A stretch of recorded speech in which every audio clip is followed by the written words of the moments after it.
नमस्कार. मी जयवंत आवटे. आपल्यासमोर बारागावचं संचित या आपल्याच कथासंग्रहातील निष्ठा ही कथा सादर करतो. कालचा दिवस कितीही कष्टाचा आणि रात्र तशीच त्रासाची गेलेली असो, तरीही पहाटेचा गार वारा अंगावर घेत भीमा प्रसन्न मुद्रेने सफराबाहेर यायचाच. पानाआड बसलेल्या पाखरांचा किलबिलाट त्याला सुगम संगीत वाटायचा. अजून उजाडलेलं नसायचं, पण सरावलेल्या पायांना मळलेल्या वाटेचा अंदाज असायचा. तो तरातरा चालत दैवारानं भिजलेल्या गवतावरनं पाय घाशीत विहिरीकडे जायचा. वाटेतल्या पाना फुलांना त्या स्पर्शाने जाग यायची आणि सूर्यकिरणांच्या सोनसळी अभिषेकाला सज्ज व्हायची. पण ह्या साऱ्या हळुवार घडामोडीत भीमाचे निम्मे अर्धे कपडे ओलेचिंब व्हायचे. डबकातल्या पोरासारखा बेभान होऊन तो विहिरीत उसळी मारायचा. मग रवी घातलेल्या ताकासारखा विहिरीतला पाण्याचा थेंब न थेंब घुसळू लागताच गळीत बसलेली पाखरं पंखाची दोन पिसं तिथंच ठेवून उडून जायची. त्याच्या डुबक्यांनी, गड्ड्या खोचांनी जईवरचा मारुती चिंब भिजून नेहमीपेक्षा उजळून निघायचा.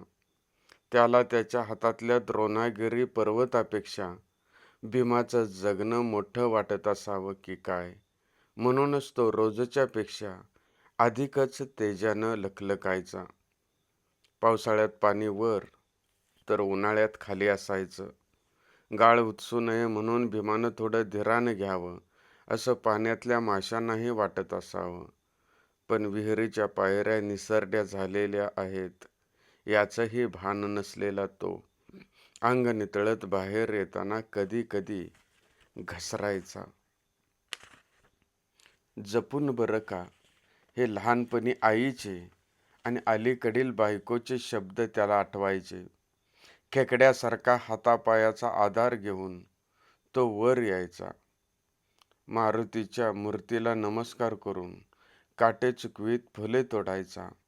हराळी खोडून पिशवीत घालून सरळ मालकाच्या बंगल्यावर जायचा.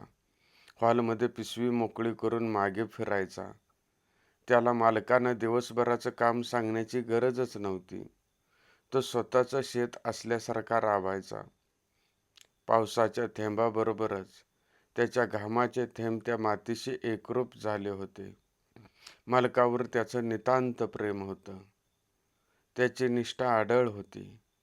मालक आहेत म्हणून आपण आहोत हे तो कधीच विसरायचा नाही. संपूर्ण परिसरात मालकाचा उत्पादनात कुणी हात धरत नाही याचा त्याला अभिमान वाटायचा. मालकाला महाराष्ट्र शासनाचा कृषीभूषण पुरस्कार मिळाला तेव्हा भीमाला आनंद गगनात मावत नव्हता. तालुक्यातल्या 8-10 चारचाकी गाड्या घेऊन मालक गेले होते. तेव्हा सोयाबीन काढणी चालू असल्याने भीमाला जाता आलं नसल्याची सल त्याला अजूनही जाणवत होती. तो बायकोला म्हणालाही होता, मला जाता आलं असतं तर मालक मुख्यमंत्री साहेबांना म्हटलं असतं, हा पुरस्कार माझ्या भीमाच्या हातात द्या, तोच खरा हक्कदार आहे. बायकोनंही हसून उत्तर दिलं होतं, तुम्ही गेल्यावर मी इथं थांबते होय, मीही आले असते मालकीनबाईसोबत. भीमाच्या कामाच्या बळावर उसाबरोबरच कोबी मिरच्यानं सारं शेत भरून जायचं. रोप लागण केल्यावर कधी कधी रात्रभर पाऊस पडायचा. सारं सपार गळायचं. भिजल्या अंथरुणावर बसून पाऊस थांबू नये म्हणून तो देवाकडं साकडं घालायचा. म्हणूनच पीक फुलून यायचं. जाता जाता तोडलेल्या 4-2 देठांनीही कोणत्याही माऊलीचा वाटा भरून जायचा. त्या भीमाला दुवा द्यायच्या, पण याचं श्रेय तो स्वतःकडे कधीच घ्यायचा नाही. उलट शेजारच्या वसंताजवळ बसून भीमा म्हणायचा, असा मालक मिळणं नशीब. दावण गुरांनी भरलेली, शेत पिकाने डवरलेलं, पूर्वजन्माचे पुण्याई, दुसरं काय. गुरांच्या धारा काढल्यावर रबरबीत दुधाची फेसाळलेली कासांडी पाहून बायको म्हणायची, उद्या संकष्टी आहे, जरा दही लावायला दूध ठेवा आपल्याला, लेकरांनाही होईल थोडं. भीमा समजुतीच्या स्वरात म्हणायचा, नको असलं पाप करायला. उद्या आणखी एखादं मुलबाळ झाल्यावर मालक स्वतःच म्हणतील, लिटरभर ठेव म्हणून. तेव्हा लाव काय लावायचं तेवढं दही. असं म्हणून दूध घेऊन अभिमानानं भीमा डेअरीकडे जायचा. मोकळं पातेलं हातात घेऊन बायको त्याच्याकडे पाहतच राहायची. तिला त्याच्या निष्ठेची काळजी आणि कौतुक वाटायचं. भीमाला अनेक शेतकऱ्यांनी आपल्या शेतावर सालगडी म्हणून राहावा यासाठी प्रयत्नांची शिकस्त केली होती. पण भीमा त्यांना नम्रपणे नकार द्यायचा आणि आजही तो विचारणाऱ्या प्रत्येकाला तेच सांगतो. दिनक्रमात कोणताही बदल न करणारा भीमा आज लवकर विहिरीजवळ आला. ऊस गेल्यामुळं मळ्यातून गावातलं दिवं दिसत होतं. मोकळ्या रानावर एकवार नजर फिरवून त्यानं विहिरीत उडी मारली. गदागदा पाणी हलवलं. वर येत असताना मारुतीच्या मूर्तीला नमस्कार केला. फुलं आणि दुर्वा पिशवीत घातल्या आणि मालकाच्या घरी निघाला. आज मात्र त्याच्या पायांना गती नव्हती. उद्या त्याला बायकोला घेऊन तिच्या माहेरी जायचं होतं. तिला तिथंच सोडून आपल्या आईवडिलांना भेटून यायचं होतं. लहान गेला बायकोला व स्वतःला धडूत कपडा घ्यायचा होता. हे सारं करून दिवसाबरोबर धारला परत यायचं होतं. थोडा उशीर होईल, पण जमल सगळं, असं सगळं नियोजन होतं. पण हा प्रवास एसटीचा होता. मालक मळ्यात आल्यावर त्यांची बुलट आपण किती हौसेनं धुवून पुसून ठेवतो. कधीतरी धाडस करून चालवायलाही शिकायला पाहिजे होती. मग आपण आपल्या बायकोला घेऊन रुबाबात गावात गेलो असतो. हे पाहून गावाचं डोळ्यात दिपलं असतं आणि मालकाचाही ऊर भरून आला असता. मालकानं अभिमानानं साऱ्यांना सांगितलं असतं, बघा माझा भीमा स्वतःचं शेत असल्यासारखा राबतो, म्हणूनच हक्कानं रुबाबात फिरतो. असा गडी मिळायला भाग्य लागतं. आज बंगल्यावर गेल्यावर मालकाला 5,000 मागायचं होतं. 5,000 काय, 7,000 घे, असं म्हणून मालक आपल्या खिशात नोटा घालल. नको नको म्हणताना आपली पुरेवाट होईल. मालक प्रेमानं म्हणल, अरे तुझ्यामुळे तर शेतात बरकत आहे. तुला नाही द्यायचं तर द्यायचं कुणाला? मीच तुला म्हणणार होतो. भीमा जरा उसंत घे, जरा गावाशिवाला जाऊन ये. बरं झालं तूच निर्णय घेतलास. मंदिरातलं साधं पाणीही दगडी गोमुखातून बाहेर येतं तेव्हा ते तीर्थ होतं. तसं आपण बंगल्याबाहेर आल्यावर धन्य धन्य होऊन जाऊ. भीमा अशी सोनेरी स्वप्न रंगवतच बंगल्याजवळ आला. रोज तो सराईतपणे हॉलमध्ये जाऊन पिशवी उलटी करायचा. पण आज त्याचं पाय जड झालं. दबक्या पावलाने तो आत आला. हॉलमध्ये कुणीच नव्हतं. त्याच्याच पाठीवरून आणलेली धान्याच्या पोत्यांची रास बंगल्याची शोभा वाढवत होती. भीमानं रोजच्या प्रमाणे पिशवी उलटी केली. फुले आणि दुर्वा टेबलावर पसरली. मोकळी पिशवी घेऊन बराच वेळ तो तिथेच थांबला. मालक, अहो मालक, असं म्हणून हाक मारताच देवळात घुमावा तसा आवाज घुमला. आज जाऊन मालक आहेत का पाहावं असं त्याला वाटलं, पण छाती झाली नाही. मालक आत आपल्या बायको मुलासोबत गप्पा मारत होते. ऊस गेला, बिलं आली, त्याचं नियोजन चाललं होतं. बायकोला गंटन पाटल्या आणखी मोठ्या करण्याचा त्याचा बेत होता. आणखी कुणाची जमीन विकायला निघते का याचा अंदाज घ्यायचा होता. भीमानं पुन्हा हलक्या आवाजात हाक मारली, मालक घरात आहेत का? कोण? भीमा का र? काय नाही, फुलं ठेवली म्हणतोय. ती काय रोजच ठेवतोस? बरं जा आता. मालक आतूनच बोलत होते. तसं नव्हं, जरा काम होतं. खांद्यावरच्या टॉवेलची चाळा करीत भीमा बोलला. त्यावर मालक आतून म्हणाला, आता काय चहा पाहिजे काय? जरा लवकर तरी यायचं होतंस. नाही, दुसरं काम होतं. मालकाची बायको हळूच बोलली. जावा की बाहेर, नाहीतर ही बैदा आत यायची. आधीच अंगणातल्या हॉलमध्ये आली. पायातली चप्पल डोक्यावर घ्यायची सवयच लागली आहे तुम्हाला. मालक हळूहळू उत्तरला, अगं गप, हे ऐकून ऐकू जातं बाहेर सगळं. असं राबणाऱ्या गाड्यांना टाकून बोलल्यावर बैलासारखं आपल्याला जुंपून घ्यावं लागल. बायको रागातच म्हणाली, मग बोलावून बसवा पाटावर आणि द्या जावयाचा मान त्याला. स्वतःला सावरून मालक बाहेर येत म्हणाले, बोल, काय म्हणतोयस? जरा नड होती. कसली र? मळ्यात भाजीपाला हाय, धान्य हाय, खायला प्यायला चारचेत हाय, चहाला कपभर दूध ठेव म्हणून सांगितलंय. आणखी काय पाहिजे तुला? जरा पैसे पाहिजे होतं. खाली बघून भीमा कुजबुजला. मालकाचा चेहरा पडला. सोप्यावर बसताना त्याच्या तोंडून शब्द गेले.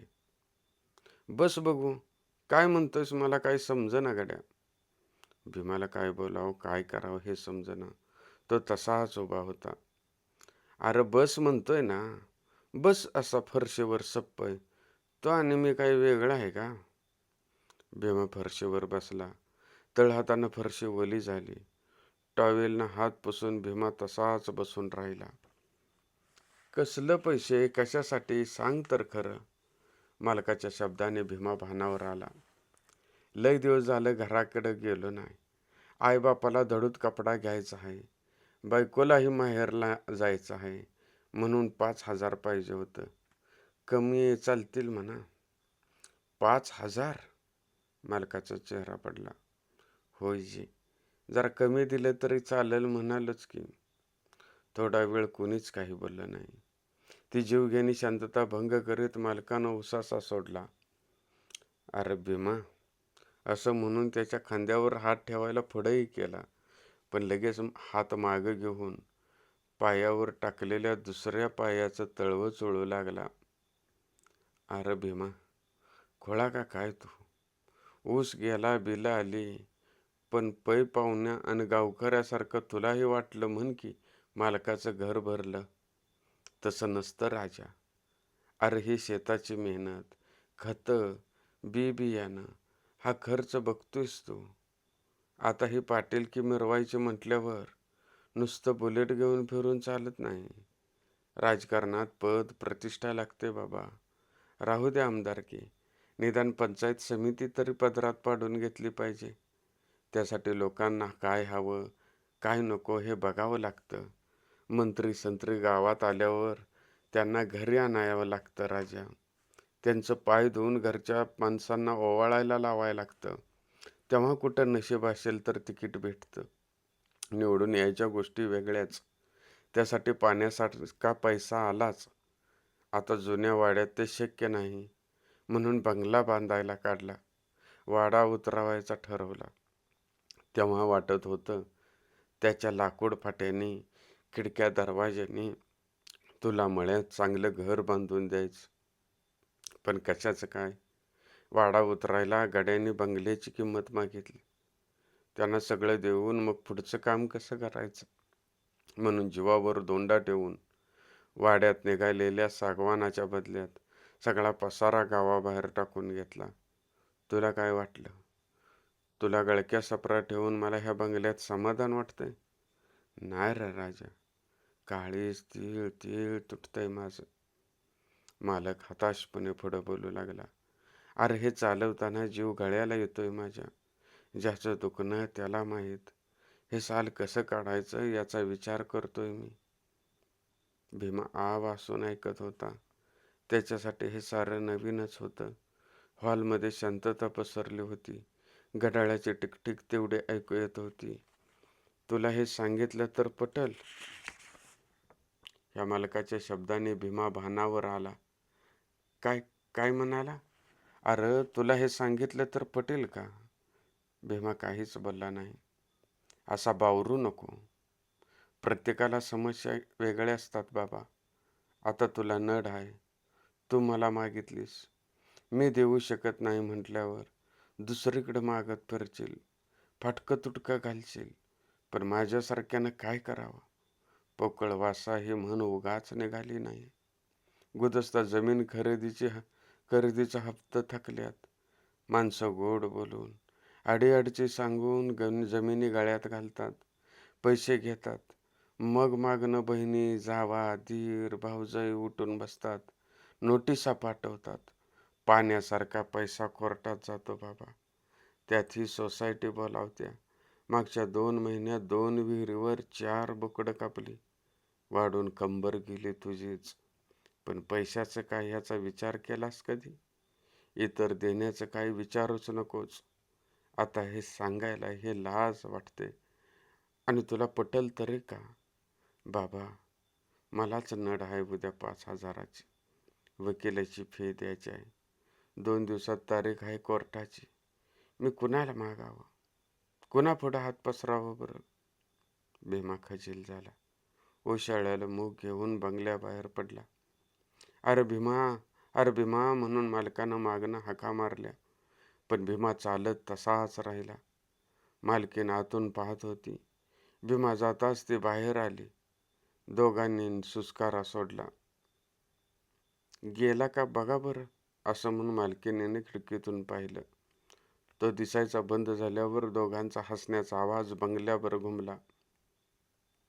बरं झालं वाट्याला लावलासा. गरिबाची जातच माजोरी. खायला प्यायला मिळतं पोटभर म्हणून समाधान नाही. वर गाव फिरू वाटतात. मालकीन बडबडत होती.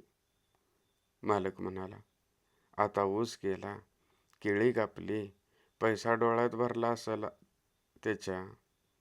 बोटाशी अंगठीशी चाळा करीत मालकीन म्हणली, मग काय, दुसरं काय असणार आहे?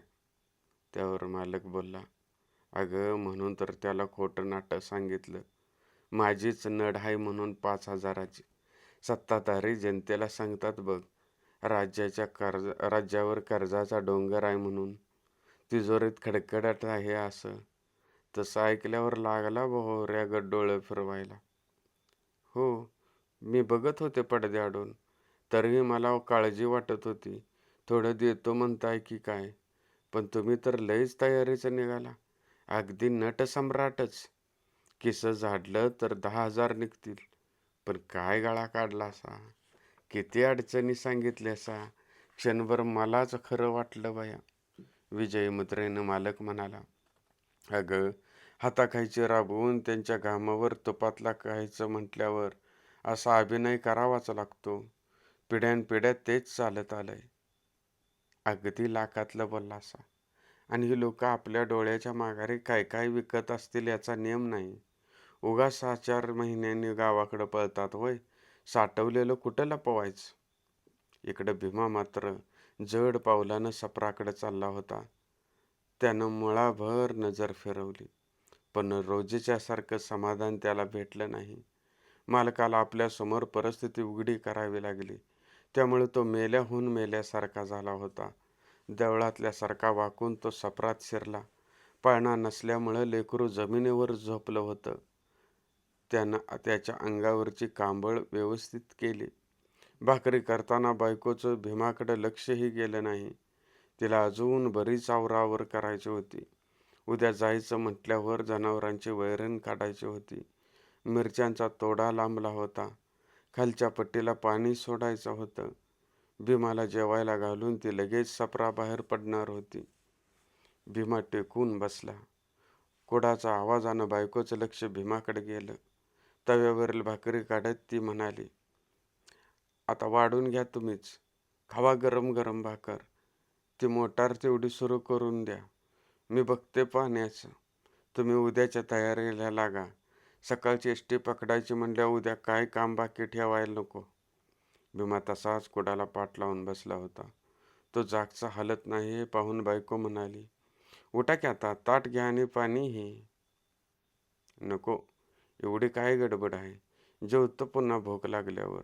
पैसे मिळाले नाहीत. का? उद्या देतो म्हणाला असतील. माणूस काय कमरेला बांधून फिरतो थोडाच? भीमा उत्तरला, अगं उद्या काय देतायत ते? त्यांच्याच अडचणी डोंगरावड्या. आपण त्यांच्या परिस्थितीचा अंदाज घ्यायला पाहिजे होता. पैसे मिळाले नाहीत. उद्या देणार नाही हे समजल्यावर भीमाची बायको कमालीची नाराज झाली आणि हताश होऊन म्हणाली, कसला अंदाज घ्यायचा होता? मला तर कळू दे. भीमा म्हणाला, कसला अंदाज काय? आपल्याला हे सगळं दिसतंय, पण त्यामागचा खर्च कुठं दिसतोय? बायको बोलली, न दिसायला काय झालं? पण मुठीनं पेरलेलं सुपानं निघतंयच की. कुठं ऊस रोगानं गेला की केळी पावसात बुडली.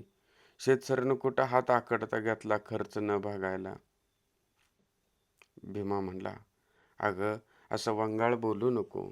मोठ्यांच्या मोठ्या गोष्टी तुला त्या समजायच्या नाहीत. न समजाय काय झालं? सगळं समजते. तुम्ही काही म्हणा, पण त्याने आपल्याला पैसा द्यायला पाहिजे होतं. भीमा म्हणला, तुला हे समजणार नाही. अगं तू तिथं ऐकायला पाहिजे होतीस. अगं बया, हे काय उलटच. पैसे दिले नाहीत म्हणून तुम्ही रागवायला चिडायला पाहिजे होतं. उलट तुम्हीच वाईट वाटून घेताय. कमालच आहे तुमची. भीमा म्हणाला, होय खरं, पण त्याचंही बरोबर आहे. आपल्याला नड असेल तर आपण 100 जणांजवळ मागू शकतो. पण मालकानं कोणामोर हात पसरायचं? इज्जतीनं राहावं लागतं. पैसे मिळाले नाहीत म्हणून दुःख नाही, पण आपण मालकाला दुखवल्याचं बोट ठेवलं, दुखण्यावर बोट ठेवलं, याची सहल वाटते. काही तर बोलावं म्हणून बायको बोलली, असू दे, उगाच जीवाचा घोर लावून घेऊ नका. तुम्हाला काय ते सगळं माहीत होतं का? दिवसभर भीमाचं लक्ष कामावर नव्हतं. सरावलेल्या अंगानं तो कामाचा निपटारा करत होता. बायकोला सुद्धा समोर जाणं अवघड वाटत होतं. पैशाचं काय, उद्या जायचं की नाही हे विचारायलाही नको वाटत होतं. अंधार पडायच्या अगोदर भीमा लहान बाळाला घेऊन सफरापासून लांब जाऊन बसला. तो बायकोसमोर जायचं टाळत होता. सूर्य मावळतीला निघाला. कावळ्यांची शाळा सुटली. थव्याने ते विसाव्याच्या झाडाकडे निघाले होते. मळ्यातून घराकडे निघालेल्या बायका माणसं भीमाला बोलावित होती. भीमा निर्विकारपणे उत्तर देत होता. लाडका बंड्याही शेपूट हलवत पायाजवळ घुटमळून गेला. पण नेहमीचा प्रतिसाद नसल्यानं त्यानंही सरीतली टोकणी खायला आलेल्या पारव्या साळुंक्याकडे लक्ष वेधलं. पोराला घेऊन आत या, सांच्याला बाहेर बसू नये. बायकोच्या शब्दाने त्याला उठणं भाग होतं आणि त्याला भूकही लागली होती. सकाळपासून तो जेवलाही नव्हता. भीमा आत येताच बायको म्हणाली, काही मनावर घेऊ नका. सकाळचं पैसे नाही तर राहू दे. हायच काय त्यात? बायकोनं हळूच डोळ्याला पदर लावल्याचं भीमाला मावळतीच्या अंधारातही स्पष्ट दिसलं. भीमा कापऱ्या आवाजात म्हणाला, माफ कर मला. भीमाच्या शब्दाने बायकोच्या डोळ्यांचं आभाळ फाटलं आणि धरणी माईसारखाच तिचा पदर अश्रूंनी चिंब भिजला. भीमाला काय बोलावं कळेना. त्याने तिच्या खांद्यावर हळूवार हात ठेवला. त्याच्या आपुलकीच्या स्पर्शाने ती भानावर आली आणि आईच्या कुशीत शिरावं तसं त्याला बिलगून म्हणाली, जायला मिळणार नाही म्हणून वाईट वाटत नाही धनी, पण असं खांद पाडून बसलेला नवरा बघायची सवय नाही मला. तुम्ही घ्याल तो निर्णय मला मान्य आहे. वाटल्यास हे गाव सोडू, नाही तर राबून राबून स्वतःला हितच काढू, पण असं उदासीन होऊ नका हो. भीमानं बायको म्हणून अनेक वेळा जवळ घेतलं होतं.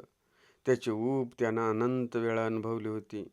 पण वात्सल्याचा, ममतेचा गारवा तो पहिल्यांदा अनुभवत होता. अंतरंगाच्या दाही दिशा उजळून निघाल्या आणि बाहेर मात्र अंधार पडला होता. रातकिड्यांचा बेडकांच्या पिलांचा आवाज आता स्पष्ट येऊ लागला. कुडातून येणाऱ्या वाऱ्यानं चुलीतली आग अधिकच फुलून आली. इतक्यात बाहेरून आवाज आला, भीमा, अरे भीमा, हायस का आत?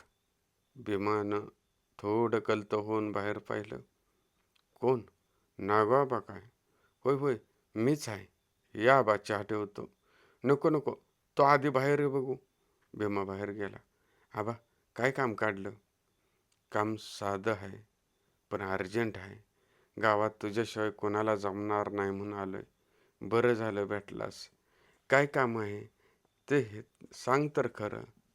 अरे पाईपलाईन खांदायची आहे. नाही आबा, मी दिवसभर गुंतून आहे मालकापाशी. नागाबा मध्येच म्हणाला, अरे हे काय मला माहिती नाही होय. काम रात्रीच आहे. रस्त्यावरून पाईपलाईन न्यायची आहे. रात्री उकरायची, तेवढीच पाईप टाकून माती करायची. सकाळी वर्दळ असते रस्त्यावर, त्यामुळं कोणाचा घोटाळा नको. नवरा बायको 4 दिवसात संपवून टाकाल. नको तुम्ही आपलं नमानीच बघा. बघितलं की अगोदर त्याच्याकडेच गेलो होतो, पण त्यांचं मत पडलं. रोज संध्याकाळी जमायचं नाही, दिवसा काढतो. ते कसं शक्य आहे? दिवसा वाट अडवून चालणार नाही.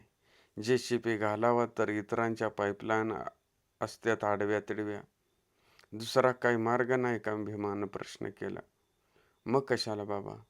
ऊस वाळायला लागलाय. डोकं फिरलंय नुसतं. गावात चर्चा केली तर सगळे म्हणाले, हे काम भीमाच करू शकतो. त्याच्यातच तेवढी रग आहे. म्हणून तुझ्याकडं आलोय. हे बघ, पैशाची काही काळजी करू नको. म्हणशील तेवढे देतो. 4 दिवसात खेळ खाल्लास. 4 दिवसात होणारं काम नाही. माळ्याच्या वस्तीवर झाडं मोठी आहे ती. मुळ्यात धामणीगत पसरलेले असतील. चांगला आठवडाभर होईल. होय की, म्हणून तर त्याचा मोबदला देतो म्हणशील तेवढा. भीमा कापऱ्या आवाजात म्हणाला. 5,000 देणार? 5,000 लय होतात. JCBनं काढलं तर हजारात होईल. भीमा म्हणाला, आबा, माणसाची आणि यंत्राची तुलना करू नका. आणि मला असं बाहेर काम करणं योग्यही वाटेना झालंय. लोक म्हणतील, मालक पैसे देत नसेल म्हणून भीमा बाहेर कामाला जातोय. उगाच आपल्यामुळं मोठ्या माणसाला बट्टा. तसं नाही भीमा, तू माझी नाड समजून घे. मी चुकून बोललो गड्या. दगडाखाली हात घावलं की माणूस काही तोंडाला येईल ते बोलतो. माझं बोलणं मनावर घेऊ नको. आणि तुला काय मी कायम कामावर ये म्हणतोय का? पण आता पण बिन काय काढू नको. तुला 5,000 रुपये देतो, मग तर झालं. 5,000 म्हटल्यावर भीमाचं डोळं चमकलं. आत बायकोला उत्साह आला.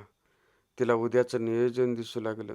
बायको आतून म्हटली, नव ऐकू आलं का? भीमा आत गेला. बायको हळूच म्हणाली, आता नको म्हणू नका. पैसे देतायत, लक्ष्मी चालून आल्या. भीमा बाहेर येऊन आबाला विचारलं, पैसे कधी देतो म्हणताय? म्हणजे उद्या सकाळी मिळतील का? दिवस उजडायला मग तर झालं. पायपा सोल्युशन आणलंय नव? होय बाबा, सगळं उशाला घेऊन झोपलोय. 4 दिवस झालं. भीमा म्हटला, बॅटरी घेऊन या शेतावर. टिकाव आणि फावडं घेऊन मी येतो. लागवा आजच कामाला. बरं झालं की, देवच पावला म्हणायचा. तुम्ही व्हा पुढं. असं म्हणून भीमा सफरात शिरला. आता बायकोच्या चेहऱ्यावर समाधान दिसत होतं. उद्याच्या पैशाचा प्रश्न सुटला म्हणून तिला आनंद होणं साहजिक होतं. लागवडीची मोकळी पोती बाजूला सरकवून भीमानं खोरं पावडं बाहेर काढलं आणि बायकोला म्हणाला, मी जातो तिकडं. तू लेकराची काळजी घे. सगळं आवरल्यावर ये आणि कंटाळा आला तर घरातच झोप. भाकरच्या पिठाचा हात परातीत धुता धुता बायको म्हणाली, अहो थांबा, मी कुठं येऊ अंधारची एकटीच आणि सकाळपासून उपाशी आहेसा. भाकरी खावा लगेच. पळायला काय झाले? जाऊ की दोघं संगच. चौड्यावर बसून भीमानं भाकरी खाल्ली. बायकोनंही पटापटा आवरलं. सायकलला खोरं फावडं अडकून दोघं नागोबाच्या शेतावर आली. पौर्णिमेच्या चंद्राभोवती प्रकाशाचं खळं झालं होतं. त्याचं अस्तित्व साऱ्या शिवारावर जाणवत होतं. गणूआबांना लाईटची सोय करून ठेवली होती. लेकराला झोपून दोघं कामाला लागली. भीमा माती उकरत होता. बायको पाट्या टाकत होती. मातीचा ढिगारा चरीत घसरू नये म्हणून ओल्या ढिगाला लहान बाळासारखं हळूवार थोपटायला लागले. हे काम दोघांच्याही सरावाचं नव्हतं, तरीही कामाचा उरक चांगला होता. भीमाच्या अंगावरील घाम चांदण्यात चमकत होता. बाई माणसाला मोकळ्या अंगानं काम करता यावं म्हणून नागोबा शेतातल्या घरात जाऊन बसला. आता दोघांना उसंत नव्हती. पहाटेपर्यंत दोघं राब राब राबली. कमरेचा काटा झाला. पाय अंथरून माती केल्या. रस्ता रहदारीसाठी व्यवस्थित केला. नागोबा खुश होऊन म्हणाला, शाबास पट्ट्या, आता 5-6 दिवसात काम पुरं होतंय. जीवाला लय घोर होता. भीमा घाम पुसत बोलला, आबा समाधान झालं ना? समाधान? अरे उगाच गाव म्हणतोय होय. हे काम भीमाशिवाय शक्य नाही. लय राबलास गड्या. आबा एक बोलायचं होतं. बोला की. असा डचमाळू नकोस. हे काय असेल ते मनात ते बोलून घे. नव पैसे अगोदर मिळालं असतं तर बरं झालं असतं. अगोदर कसलं र? काम सुरू झालंयच. सांग किती पाहिजे तुला? 5,000 सगळंच. आबा घरात गेला. पैसे घेऊन आला आणि बंडल हातात देऊन भीमाला बोलला, हे घे, पण काम पूर्ण झालं पाहिजे बघ. ऊस वाळायला लागलाय. हुत्याचं नव्हतं होईल. पीत बीत नाहीस नव? नाहीतर दुसऱ्याकडे तुझ्याकडे हेलपाट घालून पाय मोडतील माझं. नाही आबा, ह्या लेकराची शपथ. काम पुरं करीन मग तर झालं. पाठीमागं बसलेली बायको म्हणाली, होय होय दादा, आम्ही तसं कधी अपुरं ठेवू. तुम्ही तर देवावाने भेटलासा. तुम्हाला अडचणीत आणून नरकात जाऊ आम्ही. ताई, तसं म्हणू नका. तुम्हीच मला वेळेला भेटला. या या दोघं संध्याकाळी आणि जेवण करत बसू नका. मी डबा आणतो घरातून. भीमाच्या बायकोला आतून बरं वाटलं. एसटी काही वेळेवर आहे. उशीर झाला तर दारा काढून सरळ कामावर येता येईल. नवरा बायको सपराकडे आली. अंगातील थकव्यामुळे दोघं एकमेकाशी शब्दही बोलली नाहीत. भीमानं अंगणात टिकाव खोरं टाकलं आणि पहाटेच्या गार वाऱ्यात पिशवी टॉवेल घेऊन विहिरीकडे गेला. त्यानं नेहमीप्रमाणे विहिरीत उडी मारली. तापल्या अंगानं पाण्यात पडल्यावर भीमाला बरं वाटलं. वरती येऊन मारुतीला नमस्कार घातला. फुलं घेतली, हराळी खुडली आणि मालकाच्या घराकडे झपाट्याने चालत गेला. चप्पल बाहेर काढून हॉलमध्ये आला. मालक आत होते.